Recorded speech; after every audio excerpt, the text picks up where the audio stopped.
అందరికీ నమస్కారం. Welcome to icon politics. నమస్కారం శుభ్లి గారు. నమస్తే అన్న. సార్, వాలంటీర్లు జగన్ గారు ప్రభుత్వం ఏర్పడ్డాక తీసుకొచ్చిన కొత్త పదవి, లేదంటే గవర్నమెంట్ ఉద్యోగాలని ఆయన చెప్పుకుంటున్నారు కానీ బట్ వాళ్ళ పార్టీ కార్యకర్తలకి ఆ, ఏదో ఒక ఇవ్వాలని చెప్పేసి తయారు చేసిన ఒక పథకం లాంటిది అనుకోవచ్చు, లేదంటే ఒక స్కీమ్ లాంటిది అనుకోవచ్చు. సో ఇప్పుడు వాళ్ళని ఎలక్షన్స్ ప్రాసెస్ లో వాడకూడదని చెప్పేసి ఈసీ చెప్పేసిన తర్వాత కూడా వాళ్ళని ఇంకా వాడుతున్నారు. ఇదే, ఓటర్ల వెరిఫికేషన్ వీటిలో కూడా వాడుతున్నారు.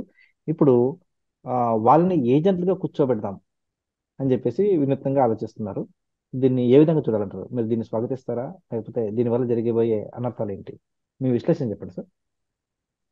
చాలా స్పష్టంగా సార్, ఈ అంశంలో మనం చెప్పాల్సిన అవసరం ఏం లేదు. ఎందుకంటే జగనన్న గారికి ఒక క్లారిటీ ఉంది. ఆ విసారెడ్డి గారికి ఒక మంచి క్లారిటీ ఉంది.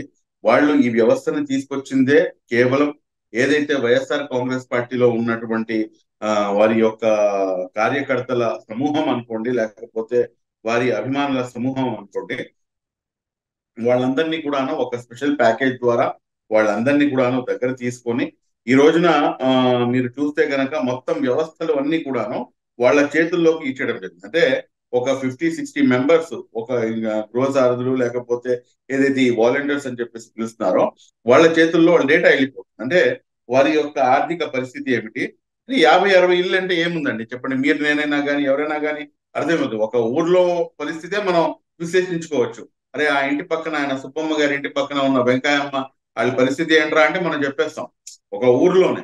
అలాంటిది కేవలం ఒక 50-60 ఇల్లు అంటే ఆ తనకి ప్రతిదీ కూడాను క్షుణ్ణంగా దానిపై ఒక గ్రిప్ అనేది సాధించేస్తాడు మనిషి.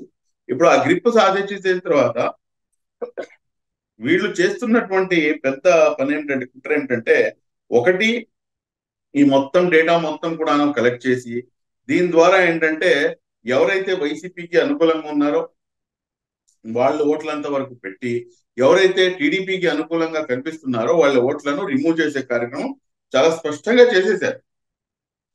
అది మనం అది దాంట్లో అది అతిశయోక్తి లేదు, దాంట్లో అసలు డౌట్ పడాల్సినటువంటి అవసరం లేదు. కానీ ఇక్కడ మీకు చాలా డేంజరస్ థింగ్ ఏంటంటే, మీరు ఒకటి గమనించాల్సింది, ఈ వాలంటీర్ వ్యవస్థలో వీళ్ళ దగ్గర మొబైల్స్ ఉన్నాయండి. మొబైల్స్ ఉన్నాయి. రేపు ఏదైతే ఈ డబ్బు సరఫరా చేసే ప్రోగ్రామ్ ఉందో, ఎలక్షన్ మేనేజ్మెంట్ అని చెప్పేసి ఒక మంచి పేరు పెట్టుకున్నాం దానికి మనం. వాస్తవానికి ఏంటంటే ఆ ఓట్లు కొనుక్కోవడానికి ఆ పెట్టినటువంటి పేరు ఎలక్షన్ మేనేజ్మెంట్.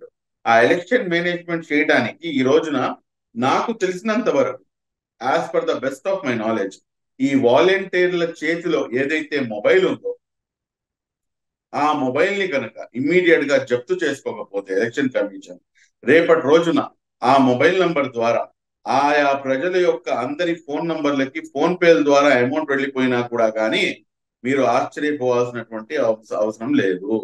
నేను చెప్తుంది చాలా పెద్ద పాయింట్ అండి ఇది. ఈ పాయింట్ పై ఏదైతే ప్రధాన రాజకీయ పార్టీలు ఉన్నాయో ఈ ప్రధాన రాజకీయ పార్టీలు ఆలోచన చేయాల్సినటువంటి అవసరం ఉంది. ఒక 50 మందికి పేటిఎం చేయడానికి ఏముంది సార్? 50 × 2000 ఎంత అవుతుందండి? ₹1,00,000 ఒక రోజులో కొట్టేవచ్చు వాడు. కాబట్టి ఏదైతే వాళ్ళ దగ్గర ఉన్నటువంటి మొబైల్ ఫోన్స్ ఉన్నాయో, వాళ్ళ దగ్గర ఏదైతే డేటా క్యాప్చర్ చేసినటువంటి ఫోన్లు ఏదైతే ఉన్నాయో ఆ ఫోన్లను ఈసీ తక్షణమే తీసేసుకోవాలి వాళ్ళ దగ్గర నుంచి. ఆ తీసేసుకుంటేనే అప్పుడు మీకు అట్లీస్ట్ కనీసంలో కనీసం అయినా కానీ ఏదైతే డ్యామేజ్ ఉందో ఆ డ్యామేజ్ ని కంట్రోల్ చేయగలిగే అవకాశం ఉంటుంది. దాని తర్వాత మీరు చూసుకుంటే గనక వీరు ఇంకో పని ఒకటి చేస్తున్నారు.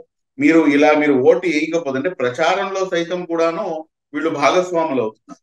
అంటే మీరేమో ప్రభుత్వం నుంచి ఏమో డబ్బులు తీసుకొని ప్రభుత్వానికి పనిచేయాల్సింది పోయి మీరు ఒక రాజకీయ పార్టీకి ఉద్యోగులుగా మారిపోయి వారికి మీరు ఊడిగం చేస్తున్నారు. ఇది ఎంత వరకు కూడాను సమంజసం కాదు. ఏదైతే వాలంటీర్ వ్యవస్థ ఉందో దానికి వ్యతిరేకంగా నేను చెప్పడం లేదు. కానీ ఆ వాలంటీర్ వ్యవస్థ ముసుగులో జరుగుతున్నటువంటి ఏదైతే అరాచకాలు ఉన్నాయో ఆ అరాచకాలను ఈ రోజు మనం మాట్లాడాల్సినటువంటి అవసరం ఉంది. కాబట్టి ఇమ్మీడియట్ గా వీళ్ళని ఏదైతే ఈ ఎలక్షన్ విధులు ఉన్నాయో ఈ విధుల నుండి వీళ్ళని దూరం పెట్టాల్సినటువంటి అవసరం ఉంది. నేనైతే అడిగితే మటుకు వాళ్ళని ఏదో దీని కింద యూజ్ చేయవచ్చు అని చెప్పారు. ఏంటది మన ఐ థింక్ ఎలక్షన్ లో కూర్చొని ఏజెంట్లు ఏజెంట్స్, ఏజెంట్స్ గా. ఏజెంట్లుగా.